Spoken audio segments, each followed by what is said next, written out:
Pemirsa, lahan aset pemerintah Provinsi Bali di Kota Denpasar yang dibiarkan terbelengkalai mengundang keprihatinan masyarakat. Untuk itu, pemerintah kota didorong melakukan kerjasama dengan pemerintah Provinsi Bali agar lahan tersebut bisa difungsikan untuk ruang terbuka hijau bagi warga kota.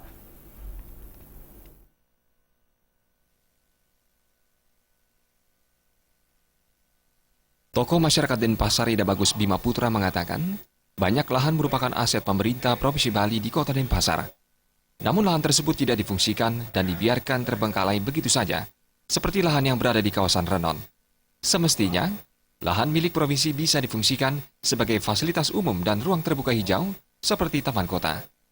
Untuk itu pemerintah kota didorong untuk melakukan semacam kerjasama dengan pemerintah provinsi untuk pemanfaatan lahan. Apalagi kebutuhan ruang terbuka hijau di Kota Denpasar sangat besar untuk tempat rekreasi dan berolahraga bagi masyarakat. Pemerintah kota, karena saya tahu sekali pemerintah kota kan lahannya sangat kurang. Ya, nah ini mungkin lahan-lahan yang milik provinsi ya mungkin diserahkan ke kota untuk dibangun kota atau provinsi yang membuat. Nah ini mungkin akan, nah seperti sekarang di Renon, tempat olahraga di Renon, minggu hari-hari biasa kan sudah penuh sesak sekali. Kenapa tidak sentral Renon itu diperbaiki?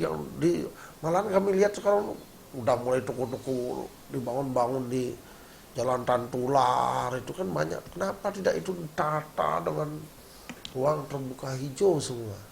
Nah itu mungkin bagi kami lebih bermanfaat.